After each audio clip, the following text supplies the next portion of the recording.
জয়গুরু বাংলার পক্ষে আবারও সবাইকে স্বাগত জানাচ্ছি। আমি নুরে মুস্তফা বাবু।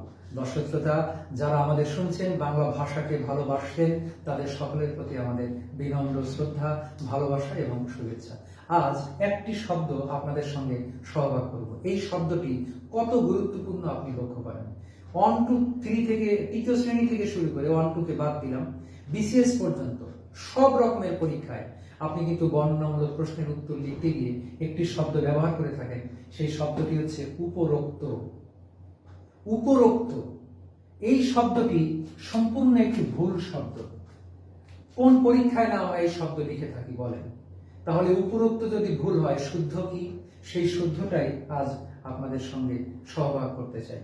উপরি যোগ উক্ত সন্ধির যে নিয়ম, আপনাদের এর আগেও আমরা ভিডিও তুলে ধরেছিলাম, উপস্থাপন করেছিলাম, যে রস্বই দীর্ঘইকারের পরে অন্য স্বরধ্বনি থাকলে সেই রস্বই দীর্ঘইকারটা জ ফলা বা অন্তস্থ জ হয়ে যায়। এই যে রস্বই আছে, এইখানে রস্বই নাই, অন্য একটি স্বরধ্বনি আছে, এই জন্য এই রস্বইটা অন্তস্থ জ হবে। অন্তস্থ জ হলে উপরি যোগ উক্ত শব্দটি তখন হয়ে যায় উপরযুক্ত। উপরি যোগ উক্ত শব্দ হয় উপরযুক্ত। এটা আমরা লিখব, এটা আমরা কিন্তু বর্জন করব। আবারও বলছি, উপরি যোগ উক্ত। উপরোক্ত শব্দ আমরা অনেক জায়গায় ব্যবহার করি, কিন্তু এই শব্দটি শতভাগ ভুল শব্দ। শব্দটি কি হবে? উপরযুক্ত। কি করে?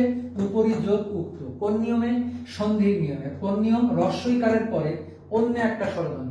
রস্বইকার দীর্ঘইকারের পরে যদি রস্বইকার দীর্ঘইকারকে বাদ দিয়ে আরেকটা থাকে, সরেয়া সরেয়া, রস্ব দীর্ঘ, রি, এ, ওই, ও, ও, তখন এই রস্বইটা অন্তস্থ জ বা জ ফলা হয়ে যায়। সেই নিয়মে এই যে রস্বই, এটা অন্তস্থ জ হয়েছে, আর এই যে রস্ব, রস্বকার হয়েছে, আর কয়ত যুক্ত হয়েছে।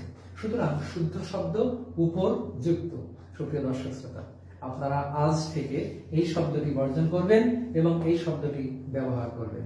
সবাই ভালো থাকবেন, সুন্দর থাকবেন, বাংলা ভাষার সঙ্গেই থাকবেন। ধন্যবাদ।